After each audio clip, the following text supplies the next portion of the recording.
Nibyo reka mbasuhuze kandi mbifurize kugubwa neza mbone kubaha ikaze kuri umunsi wa none tariki 26 z'ukwezi kwa kabiri y'umwaka wa 2026. Tugarutse muri studio tuje kureba amwe akoragezweho kugeza kuri saha mu bice bigiye bitandukanye yakomeje kugenda avugwa kuri micro ndi Bosco in Region Info. Ukomeze ube hafi kurikirana amakuru yacu n'ibigano tugenda tukugezaho.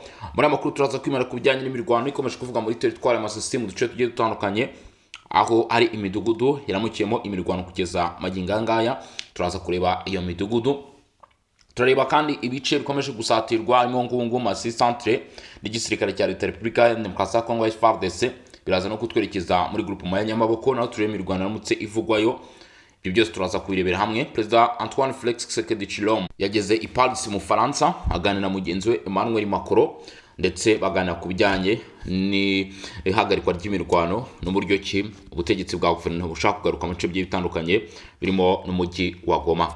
M23 biratangazwa ko hari abandi abayobozi b'uyu mutwe bagera ku 9 biciwe mu bitero byagabwe muri Rubaya. Ni mu gihe kandi bivugwa ko itumanaho ry'abaryongeye gusubira nyuma y'amasaha arenga 28 uyu mujyi utabarizwamo itumanaho. Ibyo turaza kuba tubigarukaho muri ngungu ndetse n'andi agiye atandukanye. Duce tugiye tandukanye tugica gace dukomeje guhungiramo abaturage benshi. Ibi nabyo turaza kuba tubigarukaho. Tugufite n'andi makuru agiye atandukanye. Turareba uko bihagaze mu nama ya Loni ishinzwe uburenganzira bwa muntu. U Rwanda rurashinja Repubulika ya Demokarasi gukoresha nabi inkunga y'ubutabazi ndetse no guteza imbere imvugo ziba urwango.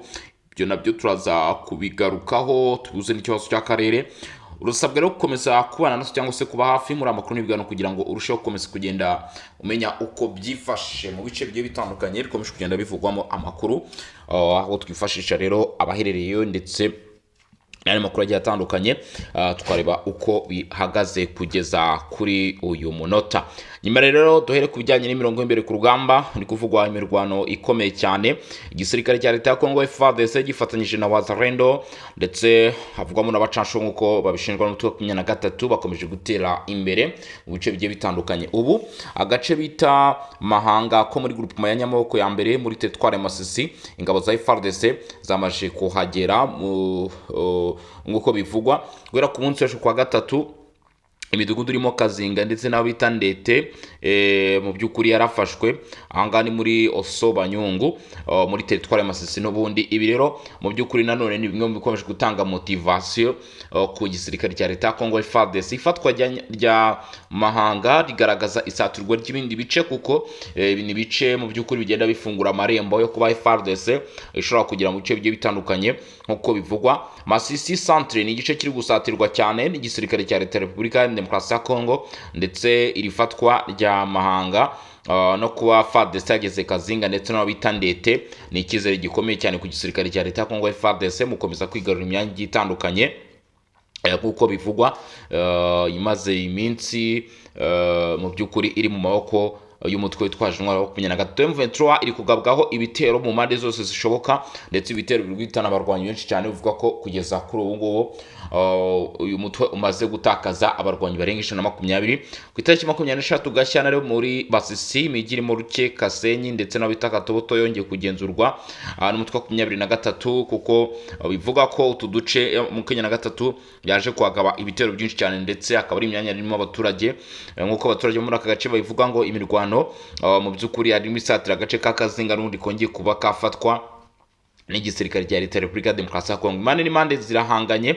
Umutwe wa 23 nawo ukomeje kugerageza kwirwanaho, ariko biravuga ko ibitero by'indege zo mu bwoko bwa drones byayimukiye cyane abarwanya umutwe witwaje intwaro wa 23 nyuma yuko muri ibi bitero by'indege abarwanyi batakaje umubare mwinshi cyane. Ubu ngubu tuvugana Kazinga ni kilometero nkeya cyane kuko biragusaba isaha 1 n'iminota 17 kugira ngo ube ugeze mu mujyi wa Goma. Aka gace ka Kazinga rero kakaba kamaze kugira mu maboko y'igisirikare cya leta ya Repubulika ya Demokarasi ya Kongo. Bamwe mu barwanyi bari muri aka gace bakaba bahunziye mu bice birimo Sake ndetse bakomeza mu birindiro biri ahangaha nk'uko bivugwa cyangwa se bigarukwaho. Ibi ngibi rero bisobanuye iki? Biragaragaza urugendo igisirikare cya leta ya Kongo FARDC batangije rwo kongera kwigarurira ibice bigiye bitandukanye nyuma yo ko 23 ishinjwa guhitamo imirwano dore ko ku itariki 10 n'umunani z'uku kwezi Angola yarasabye ko imirwano ihagarara.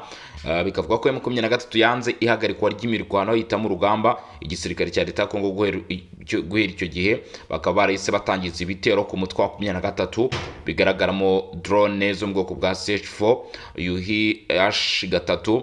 Izo ni drone zikomeje kugenda mu by'ukuri zikoreshwa n'igisirikare cya leta ya Repubulika ya Demokarasi ya Kongo. Izo drone kandi bikavuga ko muri ibi bitero mu by'ukuri zimaze guhitana abarwanyi benshi cyane bo mutwe wa 23 ku kigero cyo hejuru. Lawrence Kanyuka amaze gushyira hanze ubutumwa, ndagira ngo turebe ayo makuru se Lawrence Kanyuka amaze kuba yavugana ibiki nyuma ko ku munsi w'ejo abagize uyu mutwe batatse bavuga ko bagabweho ibitero mu bice bigiye bitandukanye ndetse hagaragaye muri Kivu y'Amajyepfo, muri Minembwe, Karehe ndetse no muri Masisi muri Kivu y'Amajyaruguru. None aha rero magingaya ndagira ngo wumve ibyo uyu Lawrence Kanyuka avuze nyuma y'uko mugenzi we bakoranaga ku bijyanye n'urwego rw'ubuvugizi ku ruhande rwa gisirikare Wiringoma bitamugendekeye neza. Reka turebe. Lawrence Kanyuka ati rero ati abaturage ba Repubulika ya Demokarasi ya Kongo n'umuryango mpuzamahanga barasabwa kwitondera ndetse no kuzirikana mu buryo bukomeye kandi bwimbitse ibikorwa byo kurenga ku masezerano yo guhagarika imirwano bikomeje gukorwa na leta ya Kinshasa. Ibyo bikorwa bikomeje gusubiza inyuma imbaraga zashyizwe mu kugabanya umwuka mubi no gushaka amahoro ndetse bigashyira ibintu mu cyerekezo cy'intambara yeruye irimo kurwanwa ihuriro Alliance Fleuve Congo Mouvement Marx. Ku ruhande rwayo AFC/M23 ivuga ko igikomeje kwemeza kubahiriza byimaze y'amasezerano yo guhagarika imirwano kimwe n'inshingano zikomoka ku masezerano ya Doha uko ibivuga. Ati ibi rero bakaba mu by'ukuri ari 23 gusa. Ubutegetsi bwa Kinshasa bukaba bwaragiye bushinja uyu mutwe ko ukunze gusaba ko imirwano ihagarikwa mu gihe baba bamaze gusa nkaho batsindwa cyangwa se mu gihe biba bigaragara ko batagishoboye kurwana nkuko bigarukaho ahangaha. Bakavuga bati rero M23 niyatangije imirwano none irimo irasaba ko imirwano ihagarikwa nyuma yo kubona ko imaze kuba yatsindwa n'uru rugamba. Kuri iyi tariki ya 26 z'ukwezi kwa kabiri amakuru aravuga ko imirwano n'ubundi none yakomeje. Abarwanyi bo ku ruhande rwa Repubulika ya Demokarasi ya Kongo muri Masisi bakomeje kugenda bagaruka mu duce tugiye dutandukanye bagerageza kwirukana umutwe wa 23 gusa. M23 nayo ikaba ivuga ko ubu yamaze kugenda rwose ngo yakira ubufasha kilometero 3 uvuye Kazinga. Hari kuvugwa imirwano aho ngaho naho ugomba kuba wamenya nyine uduce dukomeje kugenda twumvikanamo imirwano kugeza kuri uyu munota cyangwa se kugeza maginga yangaya. Reka tunyarukire n'ubundi nanone ku bijyanye n'aya makuru ajyanye n'ikintu bita urugamba, ariko duhita dukubitira ku byavuzwe hagati y'u Rwanda na Repubulika ya Demokarasi ya Kongo aho bavuga ko ibi biri no mu muzi w'ikibazo. N'ubundi habayeho kutumvikana mu nama ishinzwe uburenganzira bwa muntu. U Rwanda rushinja Repubulika ya Demokarasi ya Kongo gukoresha nabi inkunga z'ubutabazi. Ni mu gihe umubano wa diplomasi hagati y'u Rwanda na Repubulika ya Demokarasi ya Kongo utifashe neza ukomeje kuzamo agatotsi kubera ikibazo cy'umutwe wa AFC/M23. U Rwanda rwafashe ijambo ndetse ni muri 61 y'inama y'umuryango w'abishinzwe uburenganzira bwa muntu yabereye i Geneve mu Busuwisi. Gusa u Rwanda rwatunguranye mu ijambo rye Minisitiri w'Ububanyi n'Amahanga w'u Rwanda Olivier Nduhungirehe ngo yamaganye icyo yise kwima abantu uburenganzira bwo kubaho mu cyubahiro. Ashinja ubuyobozi bwa Repubulika ya Demokarasi ya Kongo guheza ndetse no gutoteza abatutsi b'Abanyekongo batuye mu burasirazuba bw'iki gihugu. Ngo yasabye inama kwamagana ku mugaragaro imvugo z'ibirwango zivugwa n'abayobozi ba Repubulika ya Demokarasi ya Kongo ndetse no gusaba ko abiba ivangura n'itoteza rishingiye ku moko babiryozwa. Ndetse yashimangiye kandi ko inkunga z'ubutabazi zigomba gutangwa mu bwisanzure zitafite aho zibogamiye kandi zishingiye ku bwihutirwe bw'ibibazo byugarije abaturage. Minisitiri Nduhungirehe yagaragaje ko hari ibimenyetso by'ibitero by'indege na drones byagabwe ku midugudu ituyemo abanyamurenge ndetse n'abatutsi b'Abanyekongo hamaze agatwikwa abaturage bakimurwa ku gato. Yavuze ko ibi atari ihohoterwa risanzwe ahubwo ari umugambi ugamije kubirukana ku butaka bwabo ndetse no kubasibanganya. anibutsa ko ngo u Rwanda rwakomeje kuburira iyi nama ku bijyanye n'iyongera ry'imvugo zibiba urwango n'itotezwa rikorerwa abatutsi b'Abanyekongo, ariko kutagira icyo bikoraho byatumye abayobozi ba Repubulika ya Demokarasi ya Kongo n'imitwe bafatanya bakomeza kuba urwango. Yatanze urugero rw'ijambo ryavuzwe mu Kuboza 25 na Major General Sylvain Ekenge muri inama yavugaga ati umuvugizi w'ingabo za Repubulika ya Demokarasi ya Kongo FARDC wavuze kuri televiziyo y'igihugu amagambo asesereza abagore b'abatutsi b'Abanyekongo abitawe kandi agasaba abagabo kudashakana nabo. Minisitiri w'u Rwanda yavuze ko ayo magambo ngo atari ukwibeshya ahubwo ko yarateguye kandi yatangajwe ku rwego rw'igihugu, cyo akaba ari imvugo y'urwango yemewe n'inzego. Nubwo General Ekenge yagatswe by'agateganyo nyuma y'uko ayo magambo ateye uburakari, u Rwanda ruvuga ko ngo atigeze akurikiranwa n'ubutabera. Minisitiri Nduhungirehe yagaragaje ko amagambo nk'ayo asuzuguza kandi agashyira mu kaga abagore n'umuryango wose, kandi ko amateka agaragaza ko iyo imvugo nk'izo zorohejwe zikurikirwa n'ihohoterwa rikabije. Yanavuze ko mu duce twa Minembwe ndetse no mu nkengero zako imidugudu ituwe n'Abanyamurenge yatewe ibisasu igashyirwa mu kato, imihanda y'ibiribwa igafungwa, amasoko agafungwa ndetse n'inkunga z'ubutabazi zikabangamirwa. Yavuze ko hari abaturage babayeho mu bwigunge badafite ibiribwa, imiti n'izindi serivisi z'ibanze, gushyira abaturage mu nzara ndetse no kubabuza ubufasha kubera ubwoko bwabo ngo ni ukurenga ku mategeko mpuzamahanga arengera abasivile mu gihe cy'intambara. Minisitiri Nduhungirehe yanavuze ko inkunga z'ubutabazi zahindutse igikoresho cya politike, aho ubuyobozi bwa Kinshasa bushaka ko zitangwa binyuze mu muyoboro umwe bugenzura bugakumira izindi nzira zidafite aho zibogamiye. Yashimangiye ko inkunga z'ubutabazi zitagomba na rimwe gukoreshwa mu nyungu za politike. Hari impaka ku kibazo cya FDLR. Muri icyo gihe kandi impaka hagati ya Kigali na Kinshasa ku kibazo cy'umutwe wa FDLR zakomeje gufata indi ntera. Ku rubuga rwa X, umuvugizi wa guverinoma ya Repubulika ya Demokarasi ya Kongo Patrick Muyaya yavuze ko FDLR ari urwitwazo ruhoraho, ashimangira ko uwo mutwe washinzwe n'abahunze u Rwanda mu 1994 utagifite imbaraga zo guhungabanya ubutegetsi bw'u Rwanda nyuma y'imyaka 32. Mu gusubiza, Minisitiri Nduhungirehe yashinje Kinshasa gukwirakwiza amakuru atariyo ndetse no kubura ukwihuza mu mvugo n'ibikorwa. Yibukije ko ku itariki 21 Werurwe 2024 mu nama ya mbere y'abaminisitiri yabereye i Rwanda, Repubulika ya Demokarasi ya Kongo yemeye gutanga gahunda yo guca burundu FDLR nk'intambwe yagombaga kubanza mbere y'uko u Rwanda rukuraho ingamba zarwo zo kwirinda. Ngira ngo ubwo murabyumva uko byari bimeze muri inama, ntabwo byari byoroshye. Hanyuma rero kugeza kuri ubu mu masaha mu gitondo ubwo twabwiraga ikibazo cy'itumanaho ryabayeho, FARDC yakuyeho, byaje gusubiraho rero. Byashinjwaga FARDC ariko ntabwo hamenyekanye nyirizina wari uri nyuma yo gukuraho itumanaho. Gusa dore inkuru nziza rero ku baturage batuye Rubaya. Intambara ya FCM23 imibare y'itumanaho yongeye gusubukurwa i Rubaya nyuma y'amasaha 24 yari yahagaze. Nyuma nibura y'amasaha 24 yose itumanaho rihagaze burundu, imiyoboro ya telefone ngendanwa yongeye gusubukurwa kuri uyu wa gatatu masaha ya nijoro igicuku mu gice cy'ubucukuzi bw'amagaciro Rubaya muri teritwari Masisi muri Kivu y'Amajyaruguru ndetse no mu nkengero zaho.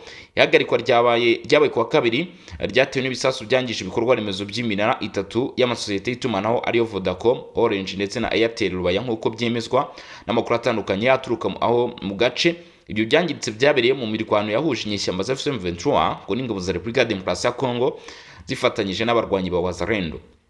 Abaturage bari bamaze igihe badafite uburyo bwo kuvugana bakiriye isubukurwa ry'itumanaho ngo bishimye cyane. Benshi mu bakoresha telefone bagaragaje ko itumanaho ari ingenzi mu kubona amakuru ndetse no kuvugana n'ababo. Kongera gusubukura serivisi zo kohereza no kwakira amafaranga hakoreshejwe telefone nabyo byazanye ihumure ku baturage kuko ari bwo buryo bukoreshwa cyane mu bikorwa bya buri munsi.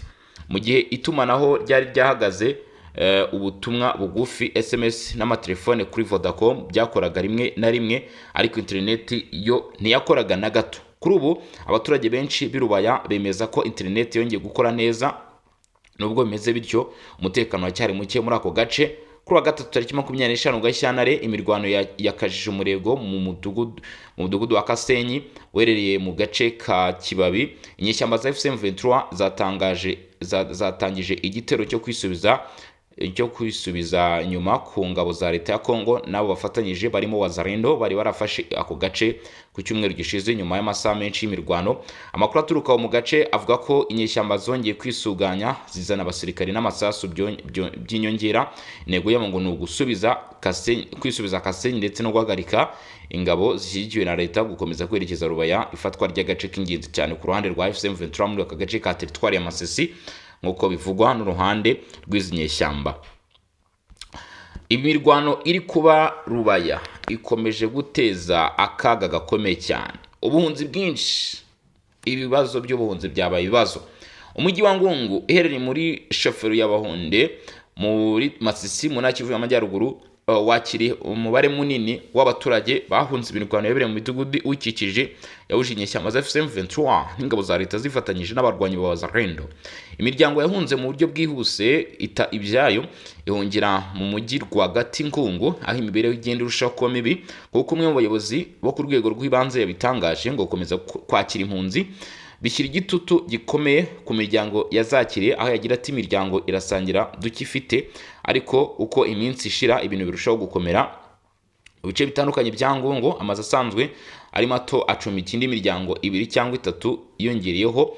Kuba abantu benshi mu nzu imwe, kubura ibiribwa n'amazi meza bituma ubuzima burushaho kugorana ku bahunze cyane cyane abagore n'abana ari nabo benshi. Mu gihe ibikeneye byihutirwa bigenda byiyongera, nta mfashanyo igaragara iragera muri ako gace nk'uko amakuru aturuka aho abivuga.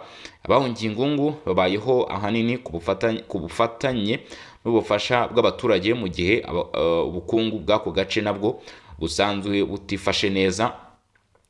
Abayobozi b'inzego z'ibanze n'abayobozi b'imiryango barasaba byihutirwa imiryango itanga ubufasha bw'ubutabazi kugira ngo igire icyo ikora. Ibyihutirwa birimo gutanga ibiribwa n'ibindi bikoresho by'ibanze, kubona amazi meza ahagije ndetse no kwita ku buzima bw'abatishoboye.